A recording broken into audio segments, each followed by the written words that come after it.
Go ahead and call the meeting order. Call, starting with Ada County, Dr. Young, Val Labrador, Dr. Ryan Cole, Boise County, Clay Tucker, Elmore County, Representative Mike Swan, Valley County, Commissioner Hasbrook. Hasbrook, present. With our agenda, review, are there any changes? There are no changes to the agenda. And we have no testimony public. I will. Russ, is this a good time? Have you, let's let Clay say a few things about himself and we'll introduce. Right. Clay Tucker, County, I live in Garden Valley. Descriptions. This will be very brief, very dense, and then July. we'll give information a little bit. We can talk. Yeah, very good. Maybe we should maybe go. There you go. As well as some conditioning and the district health.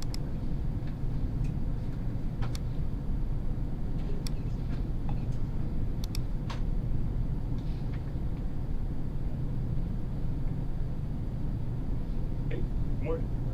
Well, I'm Commissioner Hasbrook, Valley County.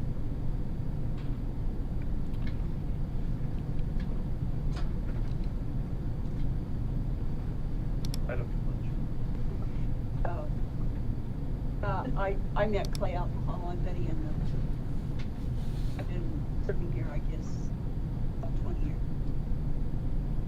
And Val, you want to introduce yourself? The Boise County Commissioner's Report.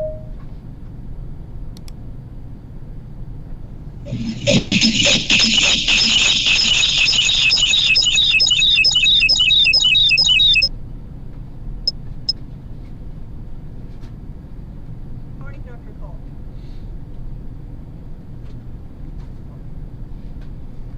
Morning, sorry, I'm trying to get signal here, just a second, sorry. I'm here, thank you.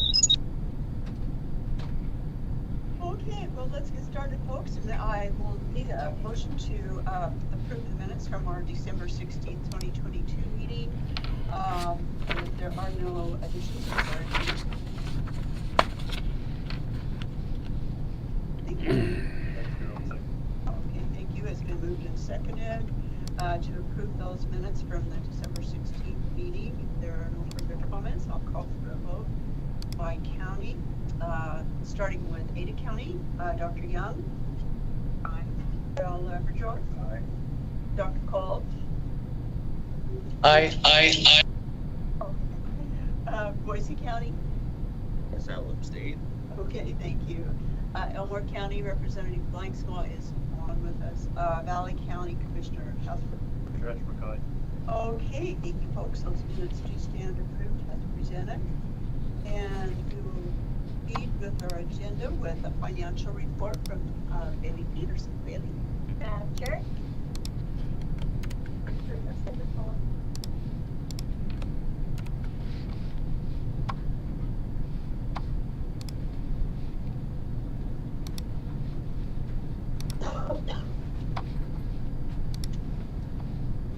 That's Dr. Cole's mic, Justin, not us. That's I know, the but budget I was gonna say revision for, proposal. Can you pull up the YouTube, financial I update? can hardly hear the people in the room.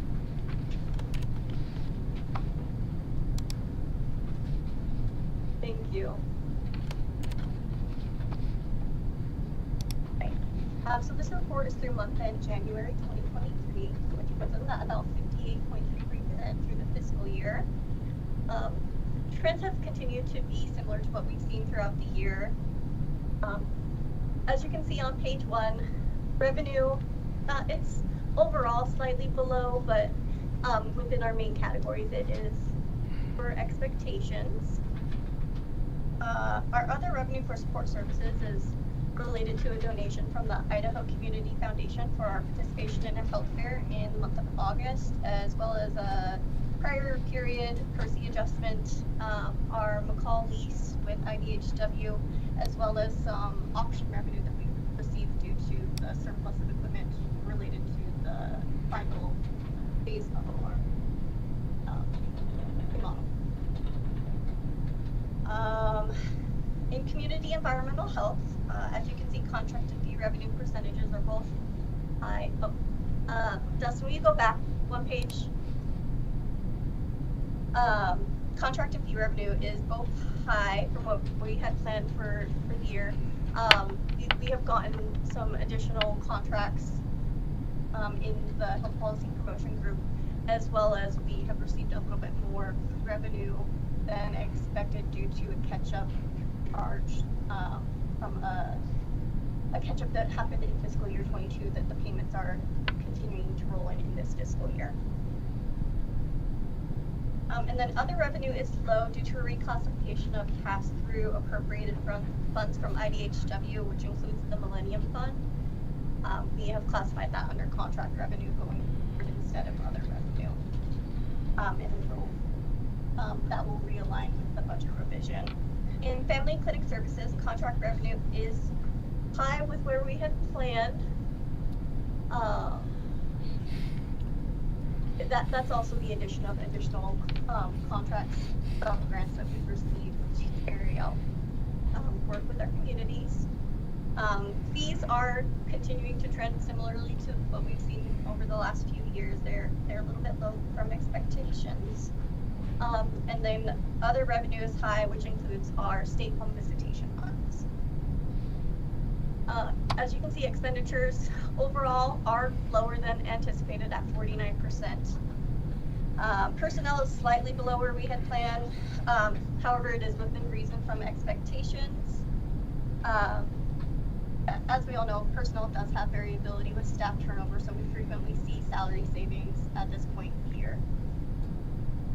Operating costs are a little bit below budget. However, it is within reason from what we expect. We have had contract payments start to come in, but as with most contracts, there's usually a delay when payment hits versus when the work actually begins. Capital outlays are low. This is often due to our fleet purchase. So the purchase of our auto fleet usually happens in the fall, but the payment doesn't happen until usually the last month of the fiscal year. So we will continue to see trends in capital outlays lower than expected. And trustee and benefit payments are low, and this is due again to a reclassification of a contract that we had originally budgeted under trustee and benefits, but after further evaluation, we determined that it was better under a contract. I'm totally muted. You are? Yeah. So those costs are getting operating instead of trustee. I hear something here, I hear on there a second. All right, Dustin, if we move to page 2. Yeah. You're hearing it too? Yeah. All right, And the volume page is 2, really as we low. know, it brings us in comparison to the prior 2 fiscal years.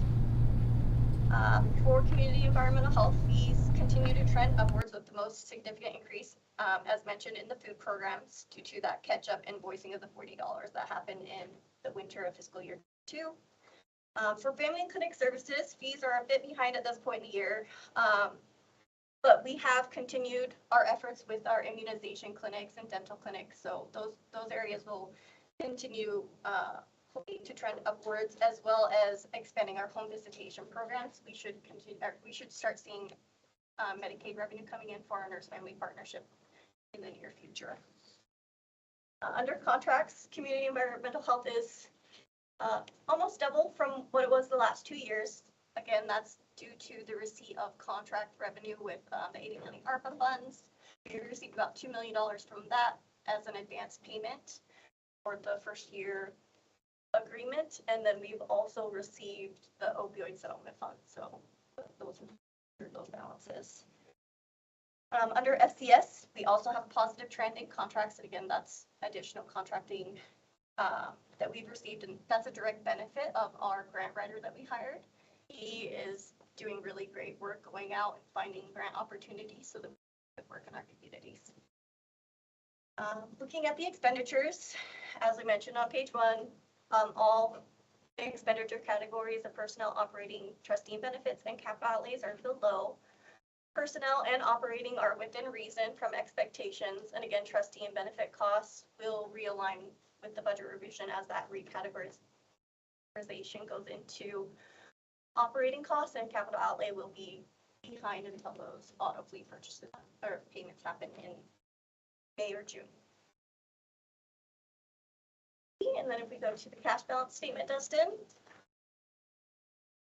Looking at our reserve fund designations, the special projects that you guys had approved are now starting to have activity against them. Our final phase of the remodel it's pretty much wrapped up. There might be just a few things here or there, but as those final invoices come in, you'll see that balance diminish. And then our employee retention bonuses got paid out on January 6th. And as you can see, we were pretty close with our projection, with a little bit of savings in that. And the EHS upgrades are underway at this point. However, there aren't any expenditures that have been incurred yet, but we'll begin to see expenditures against that EHS system upgrade. Sure. Cash balance less our reserve funds and restricted cash leaves us a balance of 1.3 million in the undesignated cash balance. It is a decrease from our prior meeting, and this is mainly due to receiving contracts or other revenue in advance of the activities occurring. So for instance, the opioid settlement is supposed to be spent over an 18-year period, and we received several payments. Like one of our payments was a 4-year payment, and so those activities are restricted. So those balances have to be classified as restricted, as well as the ARPA funds. We received the full amount in advance, and then it will be drawn against as those activities occur. And I'll stand for questions. Yes, go ahead. We have a couple of questions. First one on the opioid funds, we just got notice that there's 4 more settlements in process, and you would about this. I have it on my phone, I can look them up. You have to sign up for it or qualify. Do you have any idea? I don't. Nice having one. The other question I had for you is, like in our investments, local government, and are we bound by law to use only that investment account, or can we go outside and buy vaccines? Madam Chair. Yes. Yes, we are legislatively required by Idaho Code to invest our funds. That's really good to know, because that might be something that we might about at IAB. I know some of the counties, ours in particular, we're taking it out of their local government, investing in treasuries into CDs, short-term. And the short-term CDs now are harder than the long-term. So this is a good time to put some money into that, but you're saying we can't do that. Yep, we are legislatively required. I don't have the Idaho Code reference offhand, but it does say that we are required to deposit all revenue into the LGIP. That's Madam Chair, if I could. Yes, go ahead, Al. And it's all the interest income that we made this last year of 90,000. That's all from the local government. Yeah, yep. The interest right now is very healthy. You know what the interest rate is? It just varies depending. For instance, last year, this time, the interest for the month was like $2,000, and this month it's $1,000. So it just depends on how the market is doing, on how much we actually get. Well, I know a lot of the counties are taking their ARPA funds, and there's some of the ARPA you have to have designated by 24 and spent by 26. So we're putting those into the short term to make it. And I think that's something we need to think about as a group. One option that doesn't seem really good business. Because you could buy 3-month or 6-month CDs, right? Sure. Yes, go ahead, Russ. Yeah, I guess depending on the vote a little later, whether we'll be continue to participate, and if the board decides they will, then I can make that request to Don Duffy, the district director, and see if he'd add that to the business agenda. Excellent. Thank you, that's all I have. Okay, anything else for Bailey? Okay, thank you, Bailey. Looks like we're where we intend to be this time of year. Okay, proceeding on, we need discussion and a vote on the budget revision and reserve fund designation. And Laurel will lead that discussion. Laurel? Thank you, Madam Chair. For Dustin to get the budget revision presentation up. Keep going while he's getting it pulled up. So page 1 of the budget revision shows the comparison of the original budget to the proposed revised budget. And you will see some changes that look pretty significant on there. So we'll go through those one by one. And as a reminder, when we do this budget revision, we just look at trends over the last couple of years. We look at our actual revenues and expenditures from the first half of the year, consider any anticipated changes, and then we come up with our projections, which are still a plan for the remainder of the year. Mentioned, and as Bailey mentioned, I'll follow up on some of the she pointed out, we do have changes and had some funds that moved from one category to another.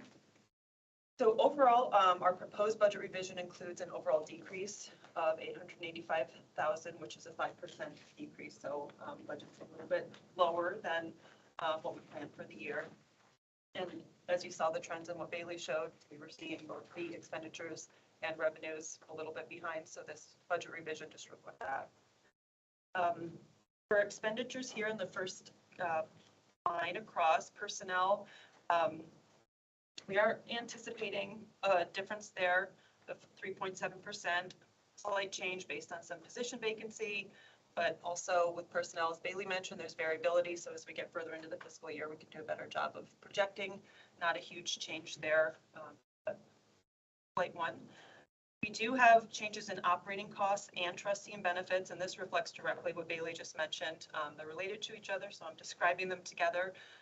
The change here is that one of our primary ARPA projects, we had planned that as a part of the trustee and benefits, but when we analyzed whether it fell into that sub-grant or contract category, it was determined to be a contract, not a sub-grant, so we moved those funds to operating, and that specifically the EPA program. So moving on there, our capital outlay, Bailey mentioned in the budget to actual, it's showing a decrease right now, but we are anticipating that it's going to be more than what we initially projected. And that's based on a few projects that have come up. We have a significant project for our fire suppression system in the building that we're going to need to pay for this fiscal year. And that needs to happen to ensure that our sprinkler system should. Looking at our revenues here, there's no change in what we plan for county or state funds. Those stay the same. Contracts is increased by the $1 million, as we talked about. That was money we were already anticipating receiving and was recategorized. Our fee predictions, Bailey mentioned that they were pretty close. They're very, very close to being on track with what we thought at the beginning of the year. Very small change there. Our other revenue is also projected to increase, and that's with the home visitation funds that Bailey mentioned and some WICC contributions. You see for the interest revenue, as you just mentioned, we're looking at a big change there. And last year for our interest revenues, we had projected much more than what we ended up getting. We had to do, plan to do a reduction of it at budget revision. And so we used last year's numbers to predict what we'd get this year for interest revenue, and we've turned out to be way off on that. So we're now predicting our interest revenue to increase by about $90,000. It's good, but far different from what it was last year. Okay, let's see. The other two categories on this page do require some additional explanation, and these are categories you haven't seen before. So that restricted cash advance category, that's what Bailey just talked about. Those are funds that we've received, but we can't use immediately. So they've come into the budget during this fiscal year, but that $1.8 million is money that we're setting aside, not planning to use in this fiscal year, but we've already received it. So we wanted to represent that on the budget revision. It's a new category, so you see $1.8 million there, which is a big number, but we won't be touching it in this fiscal year, so we wanted to call that out. The next category on here is the county contributions timing offset, and that's also something we haven't represented on the budget revision before because it's a new thing. So It shows a deficit of 530,000, and that's based on the timing of when we receive the county funds. We've talked about that a little bit. Different counties pay on a different cycle. This number is primarily impacted by Ada County's payment schedule. As I explained this, I tried to make a graphic for it, but the graphic was even more complicated than the way I'm going to explain it. So we received payments for fiscal year 23 from Ada County in February and August. August of 23 falls into fiscal year 24. And since we're a cash basis accounting, receive it in August, it counts towards fiscal year 24. So for state funding, we used to receive that in January and July. The last payment we received from the state allocated funds was July of 22. So effectively, January of 23 is the first time we're not receiving those state allocated funds. So it presents a lag. Didn't receive the state funds, Ada County's remainder funds don't come in until August. So with that lag, it shows up on our budget as what appears to be a shortfall. So we've represented it there as that 530,000. We're still getting the money from Ada County. It's still the same cycle. They haven't changed. Their payments always come in reliably. It's just that when we receive that August payment, we account for it in fiscal year 24. So as long as we represent the lag, a timing offset in this budget revision, we won't have to do it again. We'll basically be back on the new schedule, but we thought this was the best way to present it, explain it due to timing. No change in when we receive the payments, but that's what it looks like for this year's budget. So, Madam Chair, a question. Yes, go ahead. Laura, do we invoice those? we Or don't. does it- So, You don't. sorry, Madam Chair. If I can answer that. So we send a notification of what the payment amount is to all 4 counties at the beginning of the year. And Ada County is always very regular with when we receive payment from them. They send it based on the letter that we send at the beginning of the year. We don't invoice separately from that. Elmore County typically pays 4 times a year. Valley County does twice. There were a couple of changes during the pandemic when we received county funds, but pretty much they have their own schedules. They're very regular. We don't see a change to that. And we don't have a cash flow problem, so we're not concerned with that, receiving the payment. Okay. I probably missed your explanation, but the trustee and benefits difference, can you explain that again? Yeah, so that was, we thought that all of the ARPA County, the Ada County ARPA funds would be falling into the trustee and benefits category. That was the one that we recategorized as a contracted EPA program. So on to the second page. A little bit different look at the same thing. The fees column first. So community environmental health is projecting an increase in fees, and we've been looking at that in the budget to actual. Continue to see the increases there, the food payments specifically. As Bailey mentioned, FCS has seen a slight decrease in fee revenue, and the budget revision adjusts for that. In the contracts column, also what Bailey just said, we're projecting increased amounts over what we thought at the beginning of the year in both community environmental health and family and clinic services. The expenditure changes show, again, our decrease in personnel costs overall. The biggest decrease coming from community environmental health. Increases in other divisions, but overall it's a cumulative decrease. And then again, here you see that T&B funds move. So overall, these changes reflect a 1.35 million increase in revenue projections, which includes the 1.8 million that's in that restricted cash advance and the county contribution offset of 530,000. And cumulatively, the budget reflects that decrease of 880,000, which brings us to a revised budget of just about 17 million. And this year's budget does not include a change to our reserve fund designations. So I will stand for questions and then make a motion to vote on.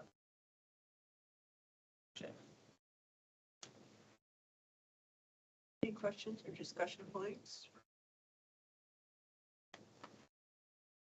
Hearing none, I'll call for a motion.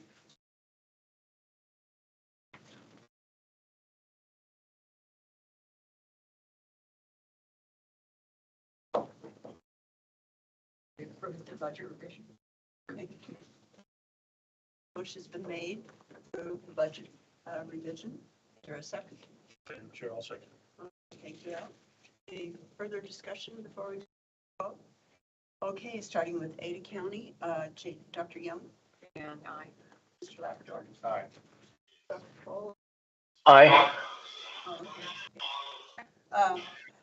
Boise County. Aye. I will abstain from this one, but Okay, thank you. Elmore County Representative Blank Spot's not on. Valley County Commissioner Hasbrook. Commissioner Hasbrook, aye. Okay, that motion passes. Thank you very much, Laura. Okay, we need to discuss and vote on continuing our membership in the Idaho Association District Boards of Health. Elton and I have been active in this for many years. He recently attended the meeting. Care to comment on? Well, I think there's been some concern from members from this board that maybe that membership is not really worth the investment. And there's been times I think we've all asked that, but I think with the issue of food fees that we are going to take on hopefully next year, and now I'm really interested in this investment opportunity that we're not allowed to take. I think that we should stay a part of the whole, the rest of the districts, and it brings more stability, more unity if we come together as one big group instead of a couple of different groups. I think it's, right now, I think it's worth the investment that we make, and it's $7,000 a year, IAB. Madam Chair. Yes, go ahead, Russ. And I'm sure Commissioner Tucker's wondering about what we're talking about. So, but we're going to meet after this meeting to go over everything. But maybe I'll just say real quick. So there's 7 local boards of health around the state. You're one of 7. And this is an association. So it's not in law or rule. It's just by choice, by participate in the group where the members, and I think there's around 53 or 54 board members statewide, get together formally once a year, and then there's an executive council member who's currently out representing our board, and they meet periodically throughout the year to go over board matters, budgets, policy issues, potential legislation. So that's what we're talking about. So the budget it's about $7,200 every 2 years. So Every 2 yeah, so it's a little over $3,000, but that's not really a membership fee. That money is mostly pass-through funding. So for example, there's a contract with the Idaho Association of Counties and the Idaho Association of Local Boards of Health, where the counties basically represent the health districts during the legislative session should policy issues come up, which they do and have already this year. So that's $12,000 split 7 ways. Part of our little over $3,000 goes to the association, then that association office would pay for the IAC membership. So it's from a budgetary perspective, we have a vote to determine what that budget is, which I happen to have here. So each annual meeting, at the business meeting, the full body gets to vote on that budget. So it's have input. Most of it's passed through to pay for things like county membership, a website for the Idaho Association of Local Boards of Health where meeting minutes are published and agendas are published to comply with open meeting laws, and things like that. So Personally, I feel like the collaboration and relationships with the other districts is an important thing for us to be, involved in. And we are not an island as far as public health issues go. So I think it's a good thing to remain in that. Well, and if I could throw in my 2.5 cents too, the thing is, the back of my mind is as counties, we're also a member of Idaho Association of Counties, and we pay dues every year to belong. That this is like and not a redundant, but a second membership as far as the health districts are concerned. So that if we have something that we want to push through, and our legislation, I see, helps us as health districts. And it will also help us as county commissioners over here in a separate area. But before Medicaid expansion, before the state gave us the funding, or the counties the funding to health districts, it was really important to have that strong cohesive group together. And I think it's still important because I think there's going to be a lot of discussion down the road as far as if we do get food fees back.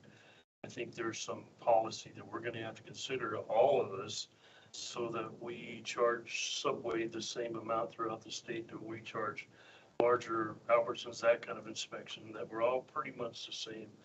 We don't have one high and one low, and then we're going to get into a lot of issues doing it that way. So I think we need to still talk and be involved with each other. But as far as, set the formula anymore, that's now gone away. That was one of the jobs of the trustees of each district, was to set that formula every year. And now that's gone. And so there's a lot of functions that are coming off that executive council that we're almost to the point where I'm sure we need to exist. But it's a lot of money, and $7,200 every 2 years is, when you think about it. But the counties, I think we're around 12,000 a year. Some counties to be a member. So those are the things you look at. And of course, in a year that your budgets are shrinking, you got to cut. Those are the things you look at, some of those things first. So right now, I think with the food fee fight that we're going to go through, hopefully next year, and it's going to be a wrestling match because the food lobbies are really, really strong. And we may lose out. We may have to live with those fees that the legislature set and make it work from there. But right now, I don't know what it is. It'd be interesting to know, but I think the counties are subsidizing food fees inspections by about $7 million. Thinking for our budget, it's over $500,000 Oh, that's all? for our first For central this district. district? Yeah. Right. So you take that times 7 districts, it'd be quite a bit of money that's actually your taxpayer funds going to pay that payment. So it's really hard in this job because you got to wear a hat as a health district member and as a county commissioner, and you're constantly kind of trying to figure out how to put it all together and make it work.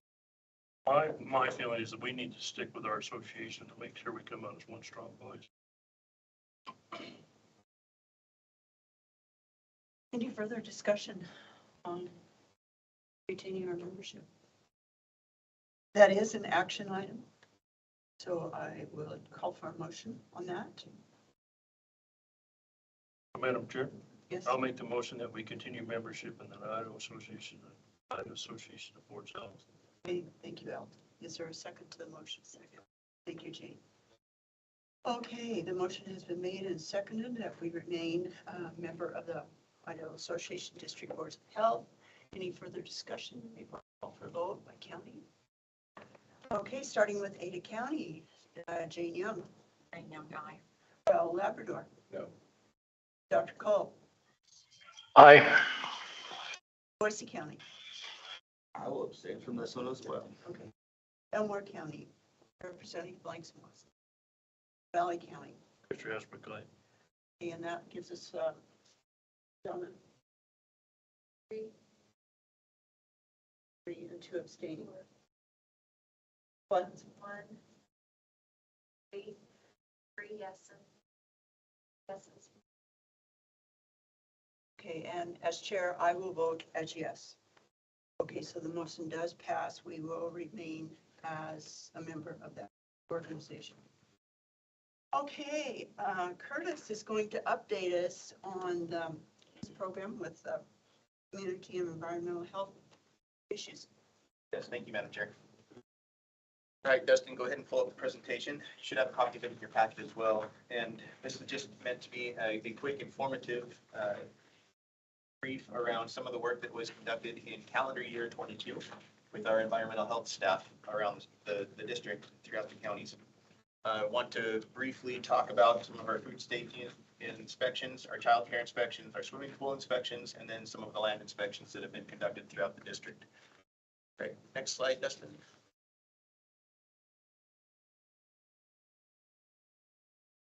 Okay, and next slide to food safety inspections. So as you can see here, this is the number of food safety inspections that were conducted by our staff. Throughout the calendar year of 22, we had over 2,800 initial inspections that were completed by our staff throughout the district. Some of those then turned into follow-up inspections, where we had nearly 700 follow-up inspections. Following up after those were complaints where we investigated actual complaints, where we saw 250 different investigations that were related to different complaints due to food safety. You can see the number of plan reviews, consultation, and enforcement actions as well as around there. And the thing I want to highlight is just the number of total inspections that were conducted by staff through the calendar year, with the limited number of staff that we have and the good work that they've done to ensure the food safety throughout the district, pertaining to all the regulated food items that we've inspected. Madam Chair, a question for Curtis. Yes, go ahead. Curtis, how many inspectors do you have? In total with land, Madam Chair, Yes, go ahead. in total with our land and food and facility inspections, we have a staff of around 15 that continue to do this. So, thank you.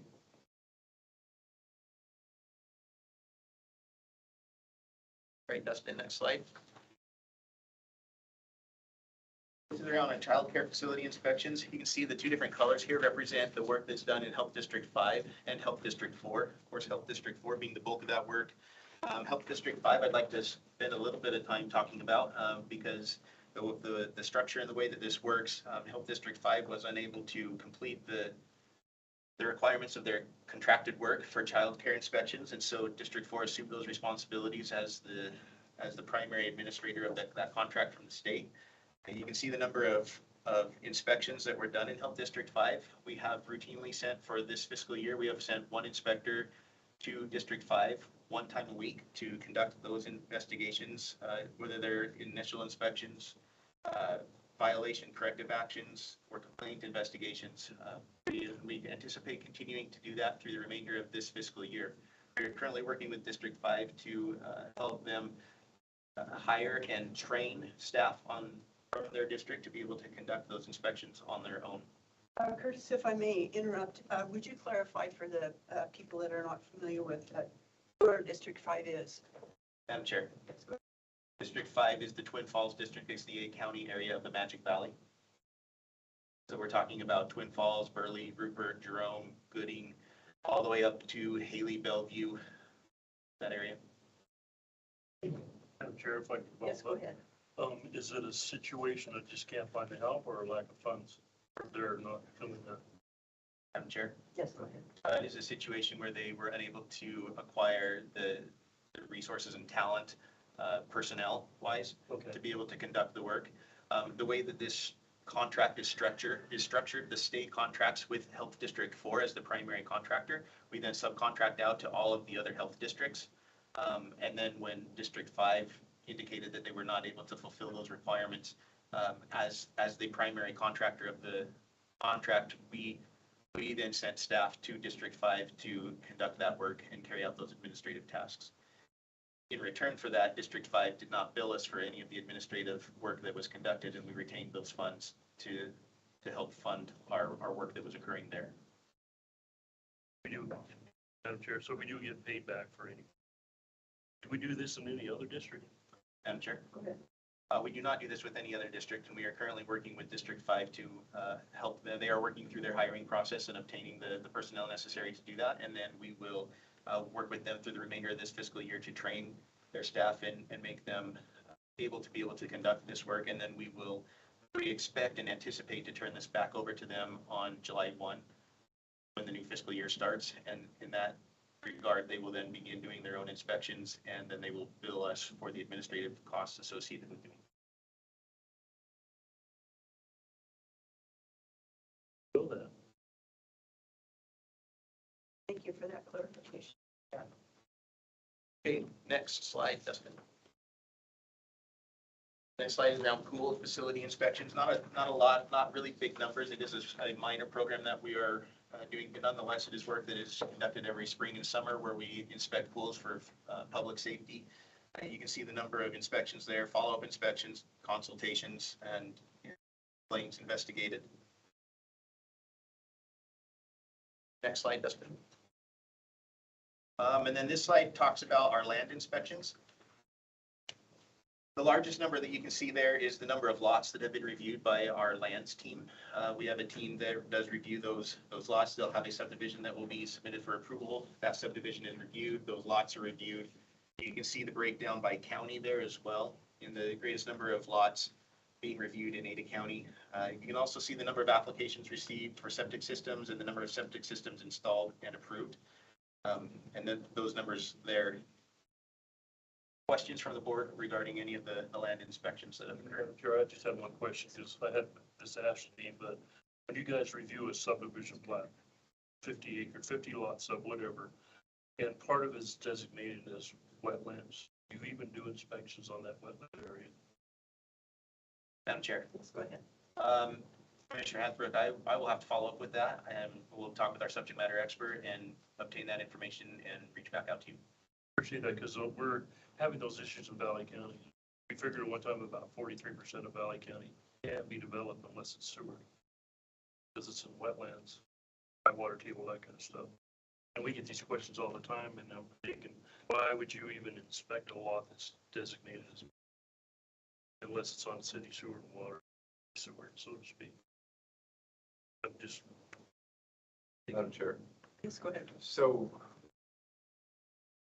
with every lot, we do what's called groundwater testing. We pipe in the ground, and then we go out throughout the winter, and then especially in the spring to determine what the water table is. If it's a wetland, the water's likely coming to the surface or may already be at the surface. And that's basically an unbuildable lot. There is it's called extended treatment package systems, which we've. Like a sand mound system. Correct. Sand mound, they have different treatment technologies like mechanical systems to aerate the tanks before it goes out into the drain field. But you still have some separation of water. So we always want to try to help developers or property owners find a suitable place to place a septic system on the property. But for sure, there are those that are unbuildable. And I know we've built a relationship with Valley County, so it's real clear because people were buying the lots only to find out after the fact they couldn't build on it, build a wet facility, or home, or certainly do a dry cabin, but so. Well, Madam Chair, I think the big issues we have up there is natural wetlands versus irrigation induced. If the farmer upslope is leaving his water on in the wintertime, that affects everybody. Of course, and so there's been a lot of discussion, can developers restrict what that farmer can do? That landowner, I'm not gonna say he's a farmer, maybe just runs pasture on it, but because he doesn't shut his ditch off, catches all the spring runoff and diverts it right to this particular site, and people are actually doing that to control growth. So there's like, a lot of liability, scary issues there that I think appreciate it if you could find out maybe in Yes. no rush. I'm not asking for it today, but I think that's something that we have to deal with. And I had another question too. Is IDWR associated with this issue too? Or maybe Mr. Labrador would know.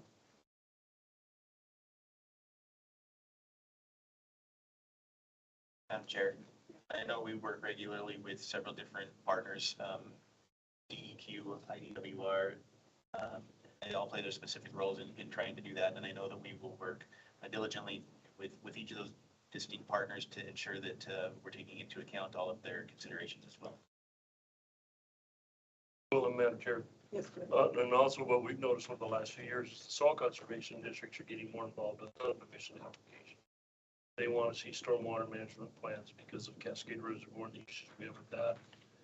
Take 50 acres and pave it, put roofs on it. Where does that stormwater go? And a lot of it in the past, they just shoved it off to the neighbor into the borrow pit of the county road and ended up in the lake. And so they're starting to look at some of these subdivisions with blue eyes. And I appreciate their input. We have those issues going on. We've had a lot of appeals on developments because of that issue. Trying to protect Cascade Reservoir. So. Tough job. Yeah. Yes. Okay. Go ahead. Madam Chair, that concludes my presentation, and I'll stand for any additional questions. Floor is open. To pick Curtis's mind. Okay, well, hearing none, I thank you for your presentation. It's a lot to think about, a lot of challenges. So proceeding on with the agenda, we need succession plan review and approval from our director. Russ, go ahead. Thank you, Madam Chair. So I included this in your board packet. So it's for emergency and non-emergency succession planning policy. And this has been around for a while. We just updated it mainly because we have 3 new division administrators who have joined us in the last couple of years.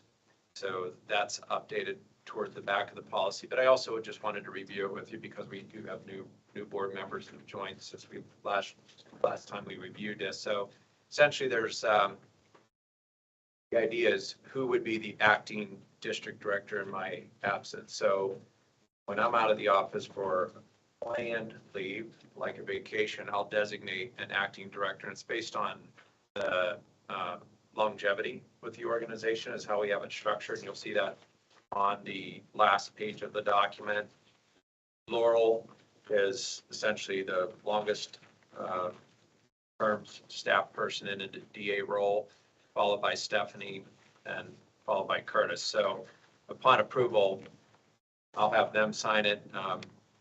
Madam Chair, you would sign it and I would sign it as well. And that's just documenting that they have accepted this responsibility. But more critical is not when I'm out on vacation, but if there's a short-term, long-term, or permanent unplanned absence, so due to an emergency. So that's all defined here, how that will work, what the board's role would be in making that designation, and then for permanent unplanned absence would be to define how there would be basically a review committee that has in the past involved board members to hire a new director. So I can answer questions. I don't think I need to go into all the detail, but essentially that's to ensure to the board that we have a policy in place for different levels of emergency and unplanned absence by me, so that the board has an executive leader here to handle all the matters that I would typically deal with. So it's a policy I would like the board to basically approve today. And then we have it set up so that if we don't have changes in division administrators or executive leadership, we'll still review this at the time that elections take place of the board, which is every 2 years. Just to have it in a queue so that it doesn't get forgotten. Madam Chair, just a quick question. I like this. This is great because that gives us an opportunity to call whoever and say, hey, how's it going? And it's not really an issue, but I think one of the things that we were going to have to decide as a board is if this new person is going to be in there for 2 or 3 months, we need to relook at salary.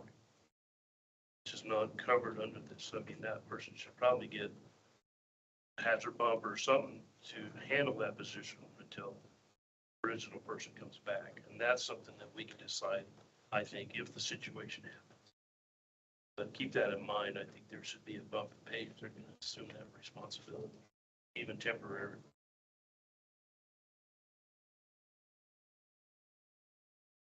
Thank you, Al. Discussion on this proposed policy. Questions? Madam Chair, Go ahead. is that something we can decide? Yeah, I think, each situation is different. If, let's say Laurel steps in because Russ's arm falls off tomorrow and he's got to go somewhere for a month or 2 months, 3 months, hey, we're getting into this a little more long-term. We need to look at that salary. If it's only going to be for a vacation, I don't think that's more. But, each situation is different. We want this person to do what district director's doing, and if it's going to be longer than a vacation, then I think we need to talk about, I don't know if you do it through a bonus pay or percentage of Russ's, or if it's whatever his salary was at that time. But those are the things I think we would have to discuss with as a board, because it's not fair to expect someone to come in and take over that position without some kind of renegotiation. Right. Earn an improvement. Okay. Right. Okay. Any further concerns, questions, discussion? Hearing none, this is an action item, so I will entertain a motion.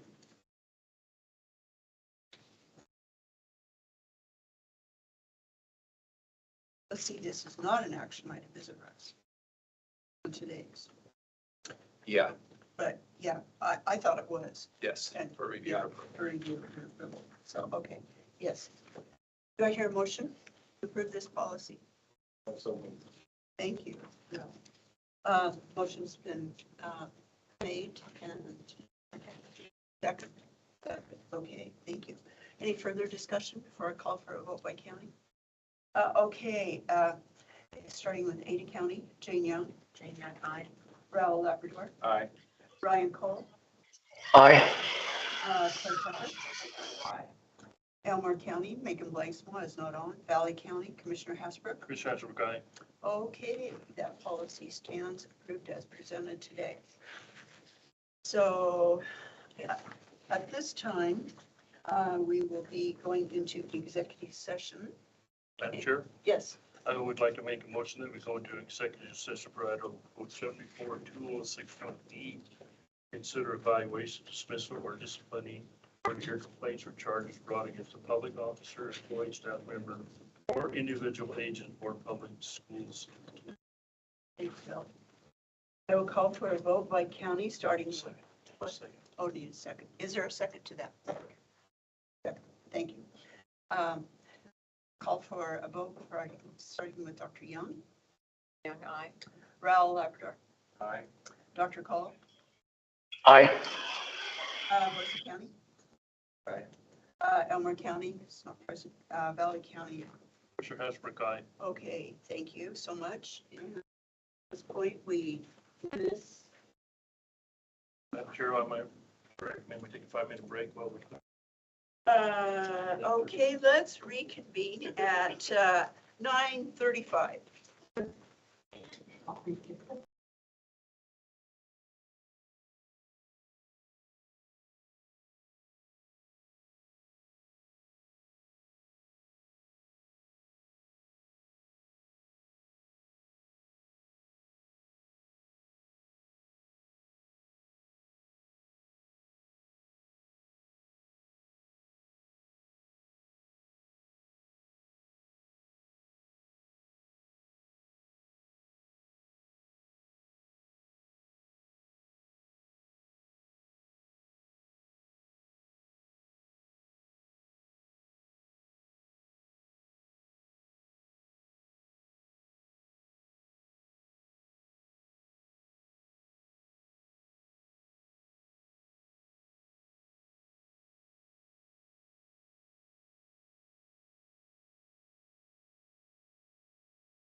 maybe text them.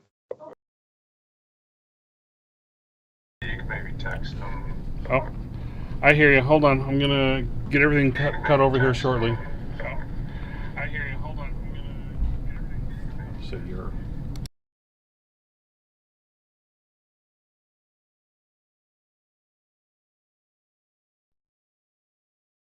Signees as succession plan.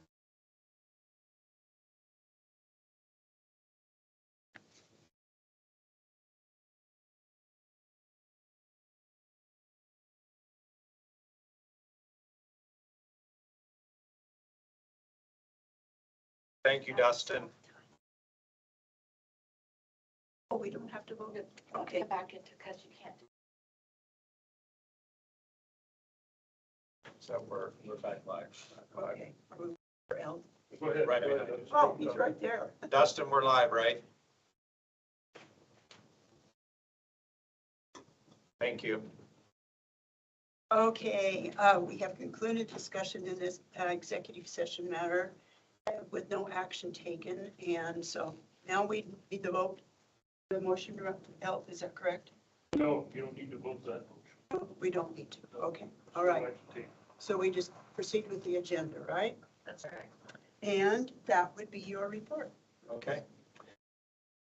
So just two things I wanted to share. One is the annual Idaho Association of Local Boards of Health meeting is in Coeur d'Alene this year. It rotates around each district. Last year we hosted it and it was virtual. This year it's in person.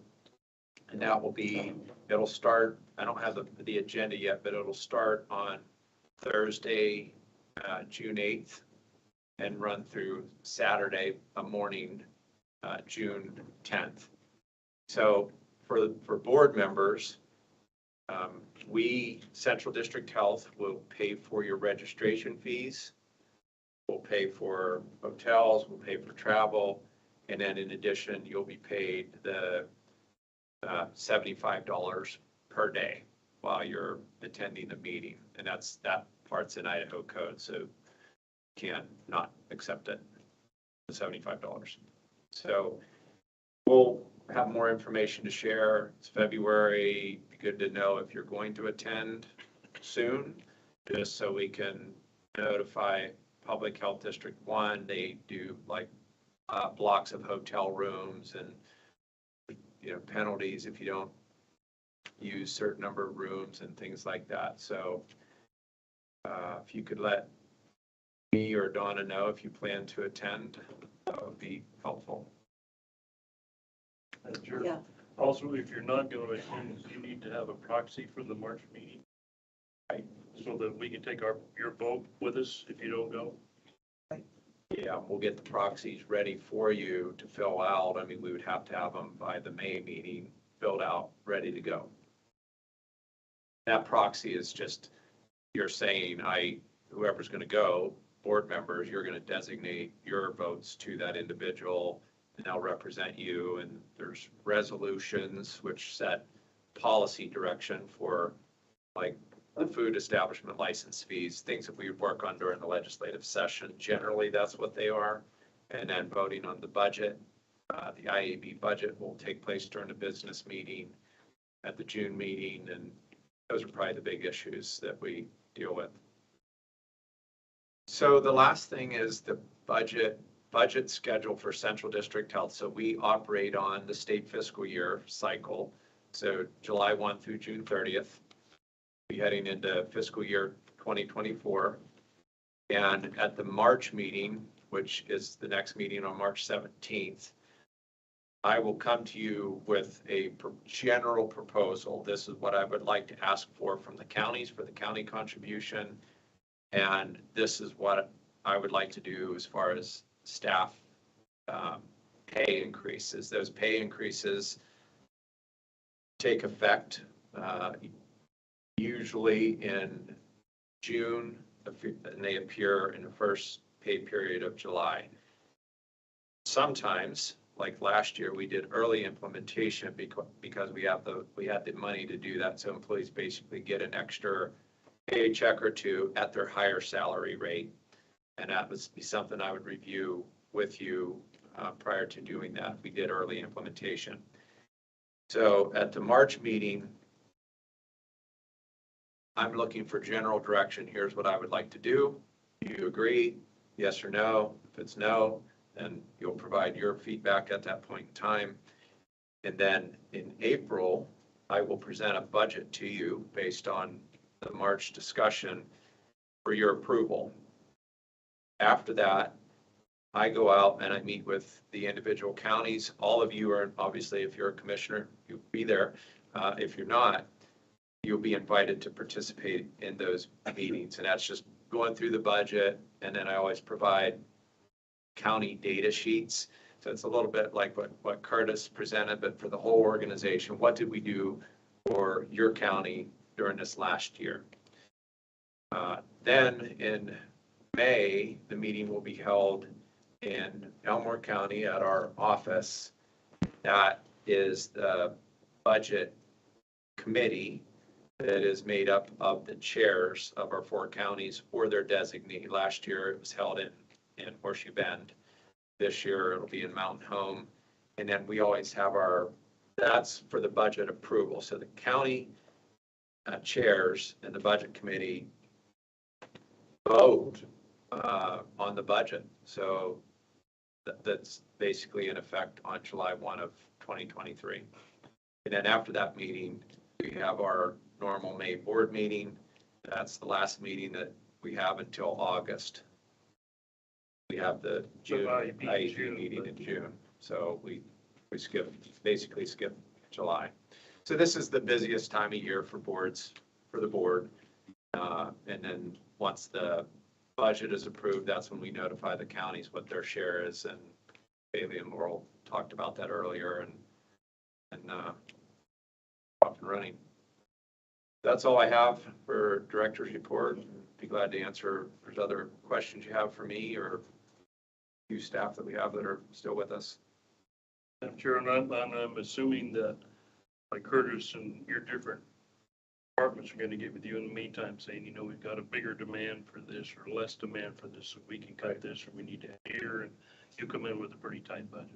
Madam Chair, that's correct. We work closely with the division administrators and program managers. That's what we call our leadership team. Plan for next year's budget. Okay, you're done? I'm done. Okay, thank you so much. Thank you so much. At this point in our agenda, we have covered in entirety our issues for today. So our next meeting, as I believe Russ mentioned, is March 17th at 8:30 in the morning. And I do thank the public that has listened in and participated in our meeting today for their interest. And at this time, I'll call for a motion for adjournment. Okay, thank you. Call for a vote by county. Dr. Young. Jane Young, aye. Earl Labrador. Aye. Dr. Cole. Aye. Boise County, Clay Turner. Elmore County, not represented. Valley County, Aye. Commissioner Hasbrook. Okay, our meeting stands adjourned. Thank you so much. Have a great day.